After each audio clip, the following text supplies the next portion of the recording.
everyone, and welcome to today's Seed World Innovation webinar series. My name is Alex Martin, and I serve as an associate editor for Seed World, and I'm happy to be your host. Today's theme is enabling innovation with CRISPR gene editing. Before we begin, I'd like to thank Benson Hill Biosystems for partnering with us on today's webinar. Presenting the webinar today is Matt Begemann, who serves as Associate Director of Genome Editing and Trait Discovery at Benson Hill Biosystems. Matt leads the Genome Editing program, where his team has developed a proprietary portfolio of CRISPR genome editing nucleases. Matt received his PhD in microbiology from the University of Wisconsin, where he worked on metabolic engineering and synthetic biology. He specializes in plant molecular biology and the development of new enabling crop improvement technologies. During the presentation, you'll likely have some questions for our speaker. Please type these into the chat box at any time during the webinar, and we'll address them during the Q&A session we'll hold after Matt finishes his presentation. Also, during the presentation, we'll have a few poll questions for you. These will also pop up in your chat box for you to answer. Today's webinar is being recorded and will be made available at seedworld.com following the proceedings. Also, we want to let you know that we'll be sending out an email link to all of our participants as well once the webinar is live on the website. In today's webinar, you'll learn exactly what gene editing and CRISPR are, along with how to use CRISPR.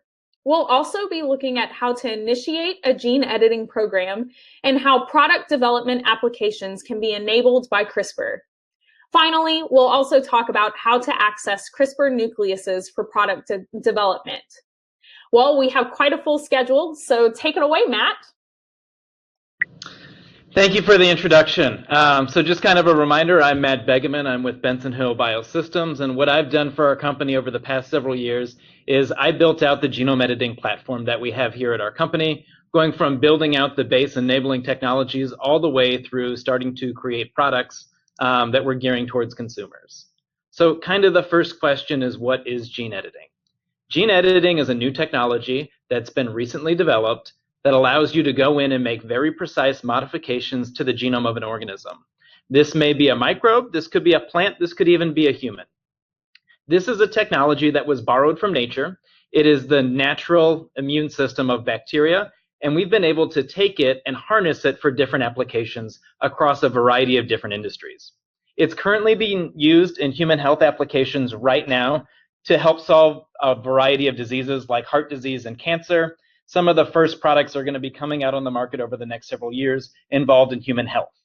It's awesome that this is being used in human health, but it's the same technology that we can use from a plant biology perspective to create new crops in a variety of different plant species that we can use to create some really fun products. At Benson Hill, we're applying genome editing to create healthier and more sustainable food and really focusing on products that are consumer driven. A lot of great products have come out over the years that are very farmer-centric. We still care a lot about farmers and they're integral to our food system, but we're also really interested in creating more diverse products that really touch a lot of different parts of our food supply chain. So the first survey question is, are you familiar with gene editing? And hopefully by the end of this webinar, you're very familiar with it. So here's a really simple cartoon to explain what gene editing looks like and how does it compare to traditional breeding. So in the middle is looking at traditional selection breeding. And the example that I have here is a tomato plant. If you take a tomato plant and you sequence its genome and look at all of the different base pairs that make up its DNA, and then you grew it up to a full plant and you collected a single seed off of that plant, you put it in the ground and you grew it up again. If you sequence the genome of this progeny of that original plant, you would actually find tens of modifications in the genome. Changes in the DNA code happen over time. That is the basis for evolution, and it's what gives us all of the natural diversity that we have. That's why all plants don't look the same. It's why all people don't look the same. Breeders over the years have taken advantage of this change over time and the natural diversity that's there to really select plants that are different. The problem with this process is that it's slow and it's completely random. You have to wait for those changes to pop up that you're looking for. At one point, scientists created some different ways that they can increase this rate of change of the DNA code. This is called mutation breeding. Examples here are when they can treat it with particular chemicals or UV radiation to create thousands of random mutations across the genome. Again, this is very imprecise and you don't get to choose where these changes occur. And you get thousands of changes. So many times you do get that phenotype or the change in the plant characteristic that you're looking for, but along with it comes a lot of baggage. So things that you didn't necessarily like. So you may have been looking for an orange tomato, and what you ended up with is a tomato plant that, yes, it has orange tomatoes, but the whole plant is very small. So what you may have to do is cross this generation after generation back into your starting material to identify just that single change you were looking for without all of the additional baggage. What gene editing allows us to do is identify that very precise change we want to make to the DNA code and use chemistry that is from nature to go into that plant and make that very precise single modification that we're looking for. So it is in fact more precise than traditional breeding or mutation breeding, and you can get the same type of phenotypes at a faster rate. This is a timeline of some of these changes in these technologies. So I talked about mutation-based breeding that really came up in the 1930s when scientists discovered different ways that they could change the DNA code through mutagenesis. Gene editing technologies, the original ones are called zinc fingers and meganucleases. These came out in the 1980s and 1990s. Some of your first human therapeutic applications of gene editing are actually going to come through with zinc fingers. These are technologies where they take a protein that binds DNA, they attach a cutting mechanism to it that cuts the DNA. Each time they want to identify a different site in the genome, the protein has to be re-engineered. Protein re-engineering to bind a specific piece of DNA is very costly, it's very time-consuming, and it's very slow. A major advancement happened in 2011 with the advent of a technology called TALENs. This is still protein-based genome editing, so you have to recode the protein every time, but this particular group of proteins came along with a code. Scientists were able to break this code and really easily figure out how they can rearrange this protein to target different sites within the genome. It is still protein engineering. It is still very timely and costly to do. A year later, CRISPR-Cas9 came out. I'll talk a lot about CRISPR-based technologies. CRISPR is very different than those protein-based genome editing solutions. So CRISPR itself are proteins, but they have an RNA component, and we'll go into the details of that, that are specific to the piece of DNA. So an RNA molecule is very easy to order. It's very easy to change. So it's not a protein engineering problem. It's going in and ordering that piece of RNA from a vendor, really speeding up the rate at which you can do genome editing. People are doing CRISPR genome editing across the world right now in a variety of different species. But CRISPR-Cas9 isn't the only genome editing tool out there that's CRISPR-based. In 2015, CRISPR-CPF1 came out. Some people call it Cas12a. And here at Benson Hill, we discovered even another CRISPR-based chemistry called CMS1s. These are ones that we discovered from natural genetic diversity here at Benson Hill that we're actively using for product development. So there's a lot of different types of CRISPR chemistries out there, and we'll go through the details of them. This is a cartoon of the basics of CRISPR-based genome editing. So over on the left, you see the blue nuclease. So this is the protein that physically cuts the DNA. But what it needs is a guide to tell it where within the genome to go, stop, and make a cut, the basis of genome editing. Below that is the cartoon of a guide RNA. This is the structure, this is the RNA component that tells this nuclease, this cutting mechanism, where in the genome to go. You'll see that it's color-coded with different colors. These are the different bases. These align to the A's, G's, T's, and C's that make up the DNA code. So the combination of A's, G's, T's, and C's tell it where within the DNA code to go. These two components, they come together and they cruise down the genome of a particular plant or any other organism. And then when the guide RNA aligns to the DNA sequence and there's a perfect match, they stop, and we've got some red lightning bolts showing where the cutting mechanism occurs. All genome editing technologies, whether it was the original protein-based ones or these modern CRISPR-based technologies, cut DNA. Breakage of the DNA is where we get new genetic diversity.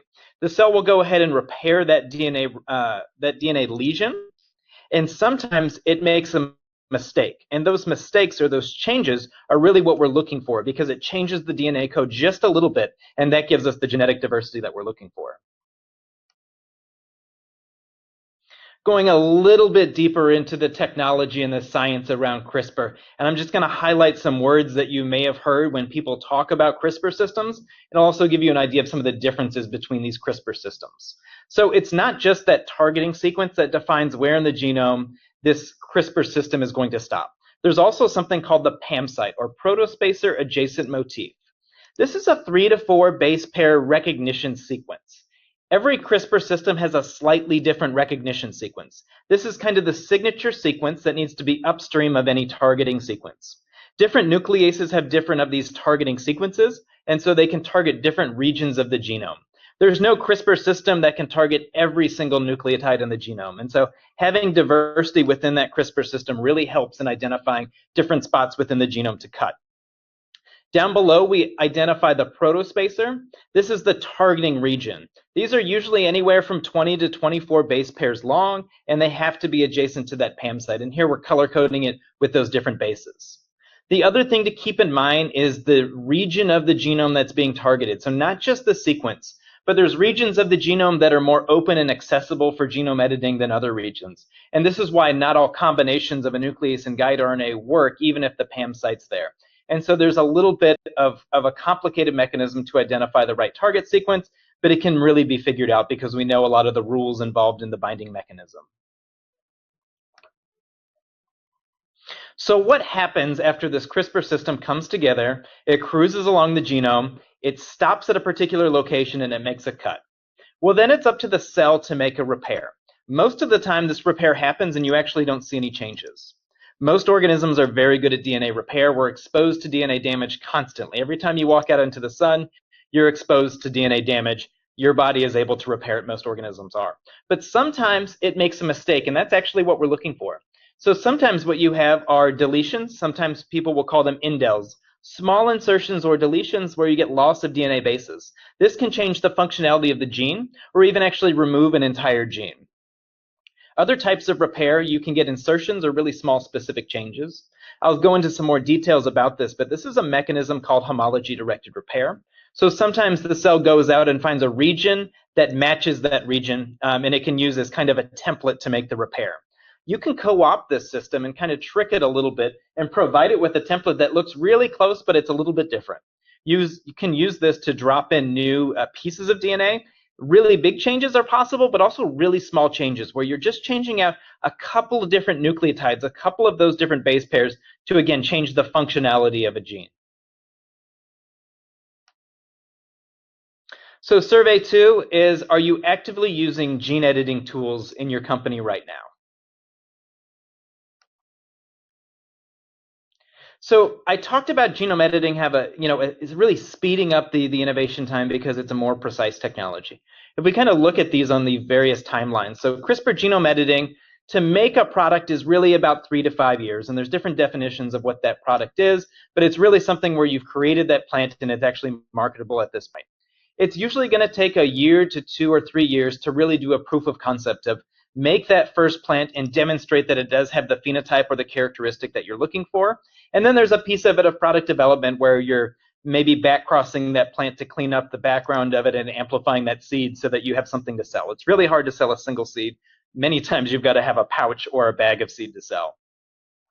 Computational-based breeding, if you're familiar with the Benson Hill breed platform or another platform for doing breeding, can really take 6 to 10 years before you've created a new variety through the breeding process without either using transgenesis or CRISPR. Kind of the furthest from a development time point is GMOs and using a transgenic approach. Here, it's still going to take you a couple of years to create that proof of concept, several years of field trialing to make sure that it has the properties that you're looking for, and the regulatory timelines of this can get really long because you need to deal with the regulatory agencies within the United States as well as other companies or countries and really proving that the product that you've created is safe. And there's a really large burden around the regulatory proof around GMOs. And that's really what extends that timeline and becomes really quite costly. So from this, you can see that genome editing can really speed up product development timelines at your company. So, like I said, CRISPR is being applied to a lot of different things, including human health, but also plants. It's being used in plants for a lot of different applications. And so we've listed some of the things that different groups around the world are looking at, and a lot of these are consumer-facing traits. So disease-resistant bananas, decaffeinated coffee beans, more flavorful tomatoes, wheat with lower gluten, mushrooms that don't brown as they age, and more sustainable rice. So there's a lot of different things that you can do with genome editing. And what's super exciting to me as a scientist is people are doing these not just in your major row crops like corn and soy, but in a variety of different plant species that touch all different aspects of our food supply chain. So today I'm kind of going to go through the key steps to building a genome editing platform at your company. I've done this at Benson Hill, and so I have a really good understanding of what it really takes to get things up and running. So I'll start off by talking about how do you even figure out what do you want to genome edit? What are the types of genes you want to make modifications to? Figure out what type of edit you need to make to get that desired phenotype or characteristic.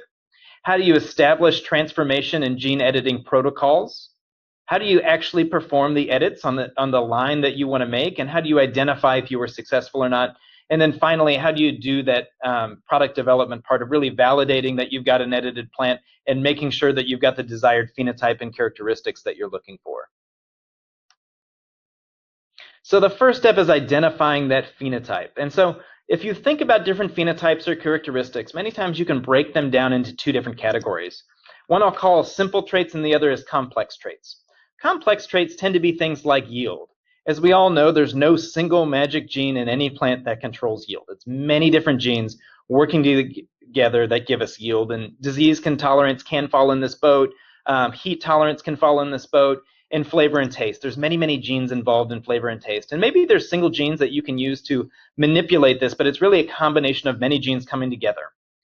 The simpler traits tend to be around something like a color or a bioactive compound, and sometimes fruit size can be one of these things. Flowering time can be involved in single gene traits. And sometimes things like flavor and taste do fit into this with particular genes, but there's usually a single gene controlling these things, and you can manipulate it and get a really big difference that you're looking for. So how do you find these traits? So I've got a team at Benson Hill that is their job. It's called trait discovery. They use a system called CRISPR. This is a system that we have developed here at Benson Hill. This is a platform that takes a lot of different types of data in, and it uses machine learning applications to help us figure out what we need to edit. And so sometimes it's a combination of rational design, where we go into the academic literature and we have experts in-house who help us identify things, and they leverage CropOS to help us make some of those final decisions about how we're going to manipulate that genome. The other thing that we do is complete new target discovery, where we do a lot of different types of things like GWAS analysis, gene expression analysis, and machine learning networks based on a lot of different types of data to really analyze the genome of that plant. Using either system, you can identify the genes that you want to go after to edit. And many times, you can, if you have an idea, you can work with another company or scientist to identify what the gene for that particular phenotype is. So survey question 3 is, if you do run gene discovery at your company, how are you actively doing or running your gene discovery program?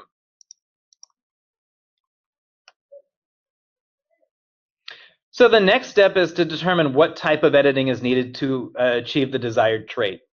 So the first one is really gene knockouts. This is what we call creating a loss of function mutation. In just about any system, it is always easier to break something than to change the functionality of something. And there's a lot of different things that you can do just knocking out genes or removing them. Just in the genomes of plants, there's a lot of differences in which have versions of genes or absence of genes. So this is a completely natural phenomenon that you can replicate.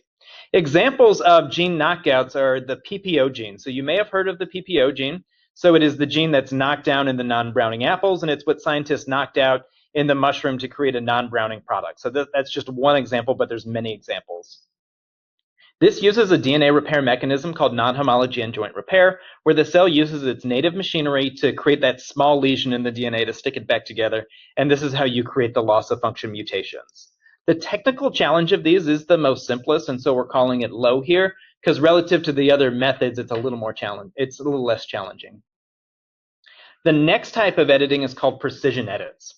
This is where you're making targeted, very small modifications to the code, where maybe you're swapping out a couple of base pairs. to change the functionality of a particular protein that's encoded by that gene. An example here is creating herbicide tolerance by modifying a particular coding region. An specific example is the ALS gene. You can modify a couple of different base pairs, which results in a couple of different changes in amino acid codes of that protein, and you ended up with a different protein, and now it's resistant to herbicides. The mechanism of repair required here is homology-directed repair. As I explained before, that's where the cell goes out and finds a template to help it repair the lesion in the DNA. This is a case where you provide a template that just has a couple of those changes.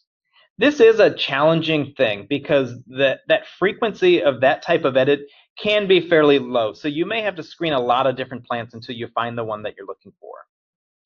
The other part is very similar, but a slight difference here, and that's targeted insertions. And that's where you're inserting a new copy of a gene or a regulatory region into the target germplasm. So maybe you're swapping out one gene copy for another. So you may be taking the gene for red tomatoes and you're moving in the gene for orange tomatoes, or whatever that target is. And so the specific example I have here is scientists at Corteva made more drought-tolerant corn by swapping out the promoter of a particular gene called Argos-8.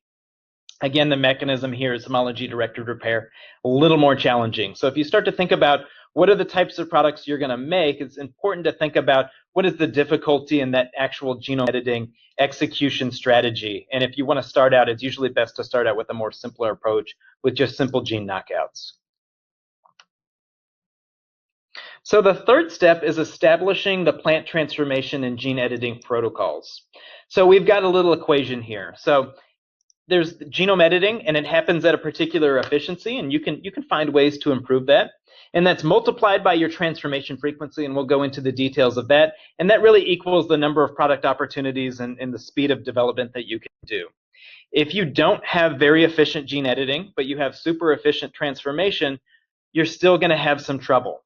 If you have super efficient gene editing, but your transformation frequency is really low, you're going to still have some problems in creating those products at the end of the day. So it's important to have efficient gene editing and efficient plant transformation so that you can create the products that you're looking to do. And sometimes you're going to have to put some effort and resources into enabling efficient gene editing and plant transformation to allow you to make products. So survey question 4 is, does your organization currently have or have access to transformation capabilities for your crop of interest? So I'll go a little bit deeper into what plant transformation is and how do you establish it. So transformation, it's sometimes called tissue culture, is a cell biology science of turning a plant into some kind of biological form that'll accept DNA, RNA, or protein. These are the different genome editing reagents that you're delivering, and then turning that back into a plant. So there's several pieces of it, and I'll kind of go through the example that we have here. So the first step is identifying what part of the plant are you going to use for tissue culture. And so many times this is called the X plant. A lot of different plant varieties have different transformation frequencies, and different parts of the plant have different abilities to be propagated or be transformed. So sometimes this is just a section of the leaf. Sometimes this is a cotyledon. Sometimes this is an immature embryo out of a seed. These particular X plants are usually treated in some kind of way to the point where they're able to receive the DNA, RNA, or protein. The way the DNA or other reagents is delivered is either through a bacteria called agrobacterium, which can be used to transfer the DNA, or the traditional gene gun, which blasts the DNA, RNA, or even protein into those cells. And then the scientists have to create a way to propagate those. So because you deliver DNA to a single cell, you've got to take that single cell and get it to grow. And sometimes this is a callus-based system, which is basically the stem cells of the plant science world. And there's a couple of other systems. And then you've got to convince that glob of cells to regenerate back into a plant. This is called regeneration. And you've also got to get it to form a root so that you have a healthy plant. The result of this is what's called a T0 plant. It's that first generation out of tissue culture. This is a really complicated science that takes some serious expertise to be able to do it. Some plants are definitely more easy to do using plant transformation than others, and so you really have to look into what's available for your particular plant. So the options for doing plant transformation is, number one is building out in-house scientific expertise. You may already have this at your company, or you may have to build it. Other opportunities are to find academic collaborators. They may be working on the particular plant that you're interested in, and they may have built the technologies to do plant transformation. In some cases, there's even core facilities at universities that you can pay to have your plant transformation done. Some examples are Iowa State, University of California, Davis, and Cornell. All of these have core facilities where you can contact them and get plant transformation done. There's also contract research organizations that you can reach out to. And kind of another option is corporate collaborations. If you can find another company that's willing to either do it on a fee-for-service basis or co-develop a product with you and they have those capabilities to do plant transformation, you can work with them to get this step done. But it's a super important step to the overall efficiency of your operation. The next piece of this is really establishing the gene editing protocols in your company. And part of this is optimization. So once you've decided to do genome editing, you can buy some of these reagents off the shelf. You can work with companies to get access to these genome editing tools, like the CRISPR-Cas system, the CRISPR-Cas9, CRISPR-CPF1, or CRISPR-CMS1 from Benson Hill. These systems don't necessarily work like gangbusters right out of the box. There's a lot of tweaks and optimization you can do to get these to work a lot better. And it's really a combination of the genome editing piece and the tissue culture working together. Really small things like changing the temperature can have huge impacts on the genome editing chemistry. I've got an example over on the right of some experiments that my team at Benson Hill did on optimizing some of our reagents. So they had a new project, they had a new plant species, and they were just getting started. So if you look over at the graph on the right, what we're looking at is just relative editing efficiency. And they were tweaking two different parameters. So one is codon usage. So this is the DNA code of that CRISPR nuclease. And the other one is the expression element or promoter on the CRISPR RNA piece. The first time that they tried this, they got 12 editing units and they were super excited. Wasn't enough for us to do product development, but they did have it up and running. So what they did is they tweaked that codon usage a little bit, and they went from 12 editing units to 100 editing units. That was really exciting and gave us a boost there. They then changed out their promoter on that RNA piece, and they got an editing up to 150 units, and they made another change and got up to 200 units. This is all done in about a 6 to 9 month period. This is the types of things that you can do to really increase your editing efficiency. If we started trying to do product development with that first set of reagents, we wouldn't have been super successful. But since we took the time to optimize these reagents in our particular plant species with our specific targets, we were able to build a system that's way more efficient, that it's going to allow us to create the products that we're looking to make. Step 4 is actually executing on those genome editing experiments. So you've identified where you're going to get transformation done, and you've got an efficient system there. You've optimized your chemistry for your particular plant, and now you've decided you're going to go and you're going to edit gene A, and I've got gene A as an example here. Not every piece of that gene codes for the protein pieces of it, the functionality. So there's a lot of spaces in between that don't do a whole lot. So you've got to avoid those pieces. And what my team did is they designed 8 different of these guide RNAs across this first section of the gene. Usually we start with 5 to 10 potential targets. The next thing that team did is over in the bottom left-hand corner, and I won't go through the details, but they did an in vitro digest assay. So they had purified CRISPR protein. You can sometimes get this from a vendor. Sometimes you can make it yourself. And they ordered these pieces of RNA from a variety of different vendors, and these can come next day or in 2 or 3 days. And they did little experiments in the test tube to figure out which of these 10 guides or 8 guides that they chose work the best in that in vitro system. If it doesn't work great in vitro, it's not going to work great when you move it to an actual plant. My team even takes it a step further, and so they tested that plant, but as a simplest system as they can. Sometimes this is something called a protoplast system, where they've taken leaf tissue, they've extracted cells from that leaf, they've removed the cell wall to make it really easy to deliver the DNA. They deliver those DNA components, and then they can measure the editing efficiency using next generation sequencing. And down below, we've got some examples of what this looks like. So highlighted in red is that PAM site with our nucleases. They actually have an AT-rich PAM site. So we use a TTTC. We have a lot of other PAM sites we can use, but this is just one example. In blue are the 24 nucleotides that make up our target sequence. And then down below are all of the different mutations that we observed in that experiment. So sometimes we deleted 9 base pairs or 16 base pairs or 6 base pairs, just getting an idea of the types of deletions that we were going to observe when we actually made this product. again, this is a lot of prep work to make sure that we're using our time efficiently on some of those later steps. So, after we've done all of that, so we've got transformation, we've got efficient chemistry, and we've identified which nuclease guide RNA combinations are going to work the best in our plant system. Now is the time to go to that tissue culture team and work with them on delivering these reagents. So reagent design takes a couple of months. The process of plant transformation can take 3 to 5 months. For some plant species, it's even longer than that. So it is a process you want to make sure that is efficient, because you don't know if it worked or not until 3 to 5 months later. And then after that, you've got to grow out that plant. So you've got that initial T0 plant. It's just really basically a seedling, and you need to grow it all the way up to the point where you've got seed for that next generation. Over on the right, we've just identified additional molecular characterization that you're going to do. There's a lot of different assays that your molecular team can run to see, did you or did you not create an edit in that plant? Some of this is sequencing based, some of this is enzyme based. There's just a lot of different things that you can do. I always recommend you go down to that sequence level and really visualize from a sequence perspective, what does that edit look like in that early generation?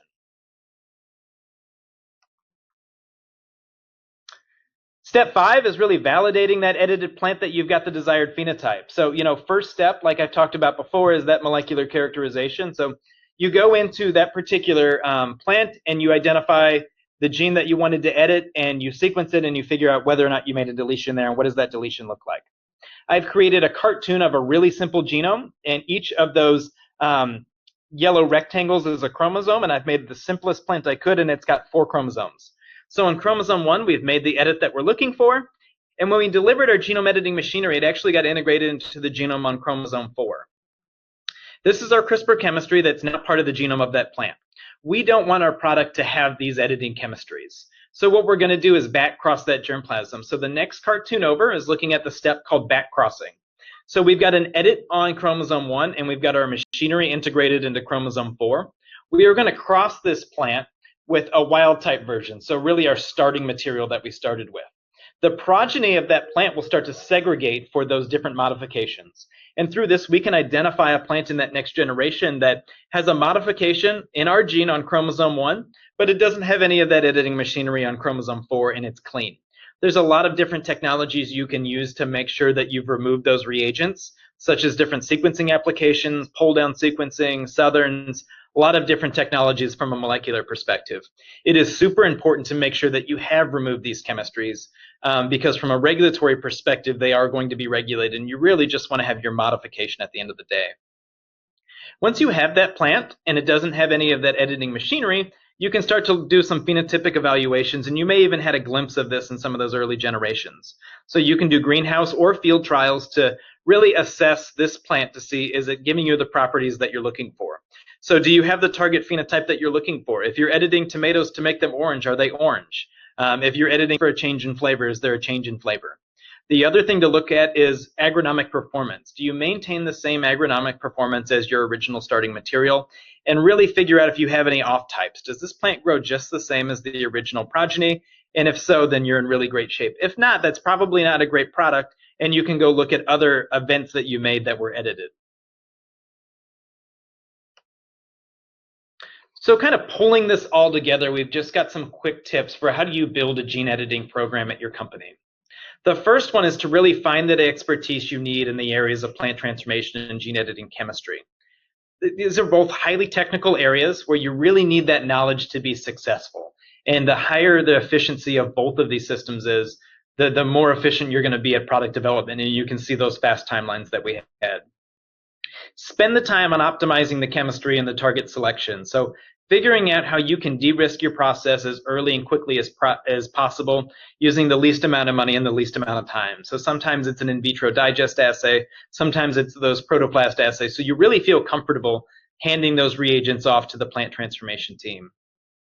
The last piece is creating the first edited plant out of tissue culture is only the beginning. There's a lot of downstream molecular work to make sure that you've got the edited plant. You're doing the backcrossing and doing the phenotypic evaluation to make sure that you have what you're looking for. And then kind of the last piece is stewardship. With any technology, there's always an aspect of stewardship. I'm really excited about this technology, and I'm really excited about it being used in a variety of different plant species and human health applications, industrial microbiology, all over the place. This is a super valuable technology. We are all stewards of this technology, and we need to make sure that we're using this technology in the right way, that we're following regulatory guidelines, and that we're creating products that not only do people want, that it's safe. And so I just stress to everybody out there that we really take stewardship of this technology seriously so that we can all continue to use this technology for all the different applications that we want. So the final thing here is talking about how do you get access to these things? So there's a lot of different types of CRISPR chemistry that are available. Here at Benson Hill, we have our own CRISPR chemistry. It's called CRISPR CMS1 or CRISPR 3.0. This is a family of nucleases that we identified out of naturally occurring microbes. We were able to harness these and demonstrate that they work in plants, and we filed US patents and we got granted US patents on these. It's alternative genome editing tools to some of the other things that are out there, and we have a really clear path for people for developing these all the way through commercialization, not just basic research and development. So if you're interested in learning more about our CRISPR chemistry portfolio or about how do you stand up genome editing at your company, we would love to talk to you about it. So the last piece here is just, thank you for spending some time with us this afternoon, learning about genome editing. And if you're interested in contacting us about genome editing and how it can have an impact on your organization, you can contact us at ge@bensonhillbio.com. Thank you. All right, thank you, Matt, for the presentation, and thanks again to all of our attendees for your time and participation. We will now be doing a short Q&A portion. So we have lots of great questions already submitted in the chat box, but if you still have some open questions, feel free to submit them in the chat box now, and we'll answer those now. So our first couple of questions are really around one of your last points, Matt, around regulation of gene-edited products. So what is the current regulatory oversight of gene-edited products in the United States? Yeah, that's a question that comes up a lot. And I want to make sure that we're just super clear on this because I feel like in the industry, there's not a lot of clarity. So you can sometimes read the news and it says that genome editing in plants is not regulated. That's not the case. We at Benson Hill believe in a science-based regulatory oversight of genome editing products is important. And the US government agencies have that same mindset, and they have developed ways for these to be part of the regulatory system. As a reminder, all food in the United States is kind of under the purview of the FDA. So all food is regulated. Genome editing will be regulated, but the question is how. So the USDA has implemented a process called Am I Regulated letters. You literally send them a letter explaining the type of product that you want to develop. And what they'll do is determine, is this newly developed genome edited product a potential plant pest? That's really kind of what they're looking for. If it's a genome edited product and it's going to be a plant pest, then it's going to have to be assessed by the USDA. But if it's not a plant pest, it's not going to be assessed by the USDA. The FDA also wants to take a look at it, and so it applies its 1992 policy to genome editing products to ensure safety of food and feed. And so if the intended change that you're making using genome editing changes the composition of that plant, then the FDA wants to take a look at it to assess the safety of the product. And so these are really fairly straightforward. It's very science-based. So you've got to go to these two US agencies and bring them with the product that you have. So at Benson Hill, we're committed to being just super open and transparent with all the relevant regulatory agencies and making them aware of the products that we're bringing to market. Great. And similar question, is this US regulatory standpoint similar to that of the EU and other countries around the world? At this point, each country has their own approach to it. So the EU is the most restrictive global region regarding the regulation of gene-edited crops. So the European Court of Justice issued a decision in 2018 that any new breeding technique developed after 2001 needs to fulfill the extensive regulatory requirements of a GMO, regardless of how the techniques and products differ. So even though I told you that genome editing is more precise than some of those other methods, they still want you to follow the GMO regulatory guidelines. I still don't think that's been fully fleshed out, what they want that to look like, and I think we're going to have to see over time what that really looks like. In other countries, the regulatory environment for gene editing is still evolving. So the Americas, so both North and South America, are certainly the most progressive global region when it comes to regulating gene-edited crops. Most countries in this region have stated that they're not going to apply GMO regulatory requirements to gene-edited crops similar to the United States. And instead, they've adopted a risk-based regulatory approach that reviews products on their own merits, maintaining opportunities for new food innovators, working to kind of modernize food production, which I think is awesome. Asia Pacific's a little bit different. There's several countries here. Examples are Australia, Japan, New Zealand, China, Taiwan, South Korea. They've given indications that they're not going to apply GMO regulatory requirements to gene-edited crops, but it's not fully formalized yet. So unfortunately, I don't have a straight, simple answer for you. Each country is going to be a little bit different. Great.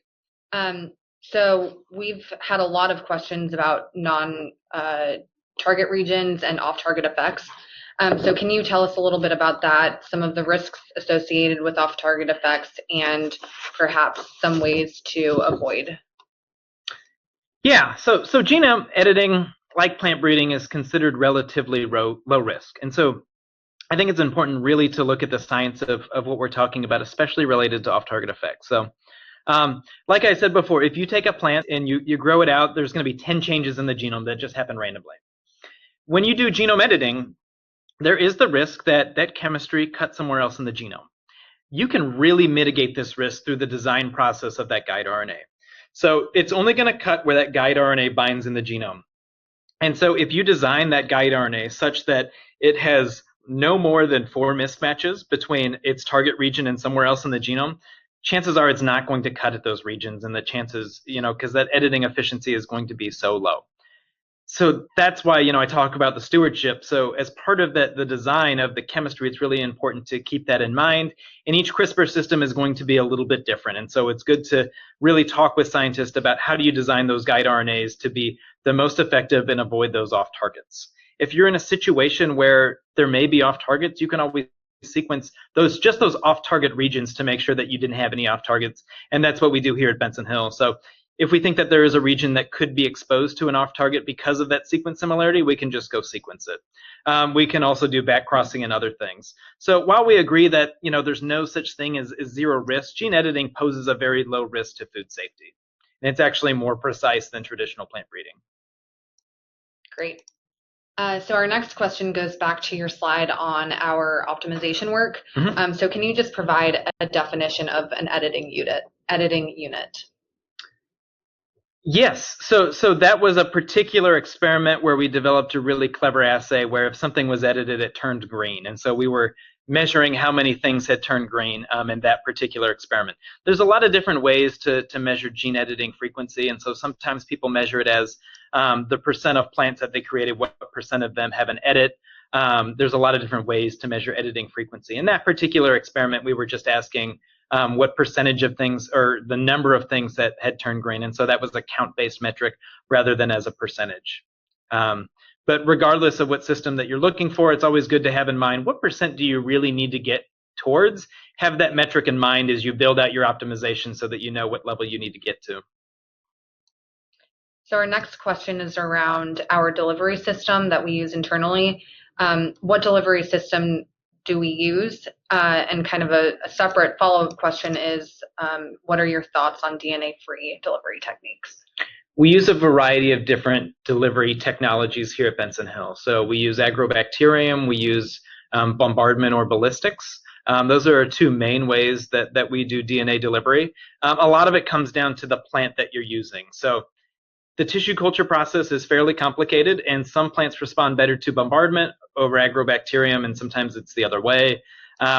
Your transformation frequency can also be very different depending on which one that you use. So we use both of them at Benson Hill, really depending on the plant that we're working on and what our transformation team is able to do with them.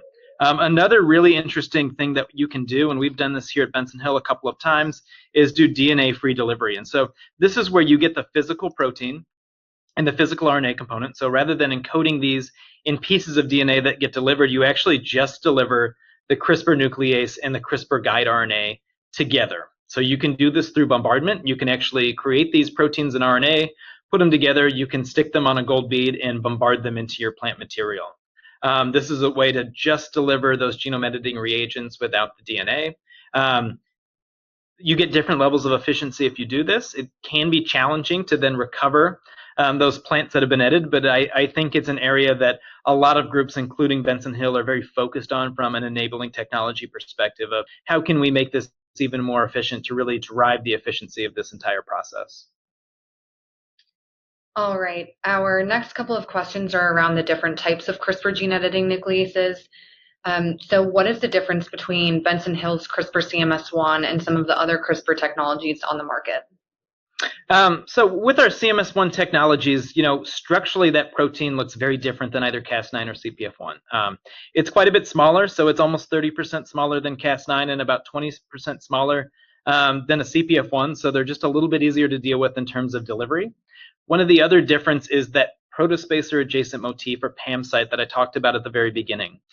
Every nuclease has different targeting regions or different PAM sites that they go after. So our CMS1s have a very different PAM site than Cas9. We also have a very different PAM site than CPF1. So our nucleases can in fact target different regions of the genome that may not be accessible by those other nucleases. Same with Cas9 may be able to target a region that our nucleases can't. And so there's a lot of differences between them in that regard.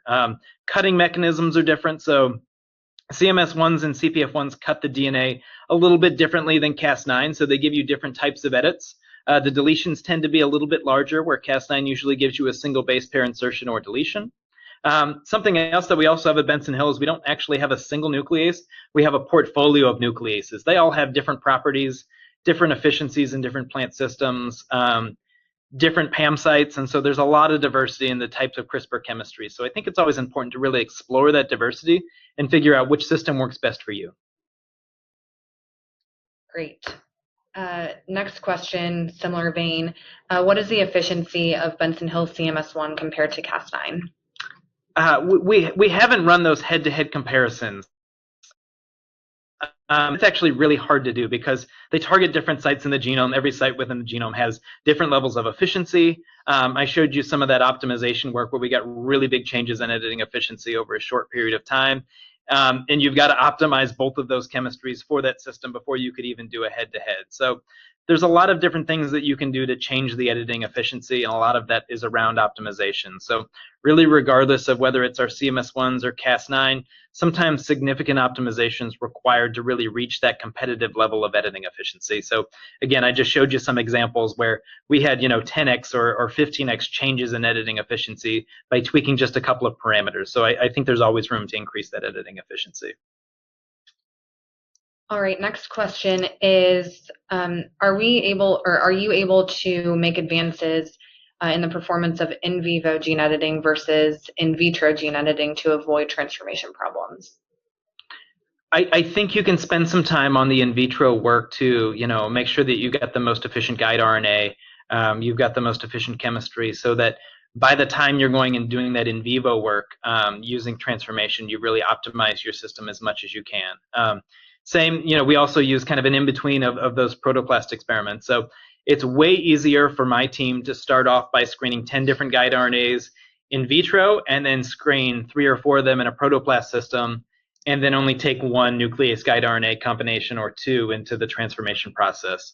If we started with trying to put 10 combinations straight into transformation, it might get really hairy and a really big problem really fast. So spending time on the front half really makes a big difference. All right. So our next question, and you perhaps touched on this earlier in the presentation when you were talking about optimization, but what are some ways that we have or that you are able to improve HDR editing? HDR editing is challenging. One of the most important way is to just have an efficient editing system. So the frequency of HDR is always going to be tied to the overall frequency at which you have genome editing. So it is a percentage of the total edits. There are things that you can do to increase the rate of HDR. Increasing the amount of template that is available can increase that. So figuring out within your delivery mechanism and method, how do you get more of that template into the cell along with your genome editing reagents? Trying different things in tissue culture. So cells in different parts of the cell cycle have different rates of homology-directed repair. So kind of working with that transformation and cell biology team, you can identify particular explants or treatments of those cells to make sure that they're in the right phase of the cell cycle to enhance HDR. I think there's some really awesome science going on around the world at a lot of different universities and companies trying to solve this problem of HDR. And the stuff that I've seen is really promising. So I think we'll continue to see some advances from both industry and academia on how do we increase these rates of HDR, because it's a challenge for everybody. Great. So our last question for the day is, what kinds of traits and crops are you working on at Benson Hill from a high level perspective? Yeah, from a high level perspective, we're really focused on increasing sustainability as one of them. So, how can we make our food system more sustainable? Thinking about our natural resources that we have. The other area is around health and nutrition. So how can we make our food healthier? One of the things that we're really focused on is plant-based proteins. People are more and more interested in plant-based proteins as alternatives and to diversify their diet. And how do we make them better for us? And honestly, how do we make them taste better? So we really think that that's important from a nutrition perspective. And then from a health perspective, what can we do within fruits and vegetables to make them more palatable to consumers? Can we make them taste better? Is probably one of the things that can really help us drive adoption of people using these in our diet. So, really a diverse look at the different types of products we can do, all the way from sustainability, nutrition, and then the health aspect of driving people to consume more fruits and vegetables. Great. Thanks, Matt. Thank you. So that's all the time that we have for Q&A today. So thanks again to all of you for your participation and your great questions. Feel free, again, to reach out to us at the email that you see on the screen, ge@bensonhillbio.com, if you have any other questions for us.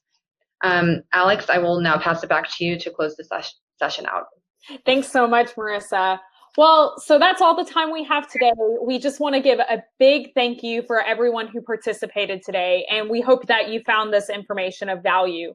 I'd also like to give a big thank you to both Matt, Marissa, and Benson Hill for making this webinar possible. Thank you so much again, and we hope you have a terrific day. This is Alex Martin of Seed World signing off.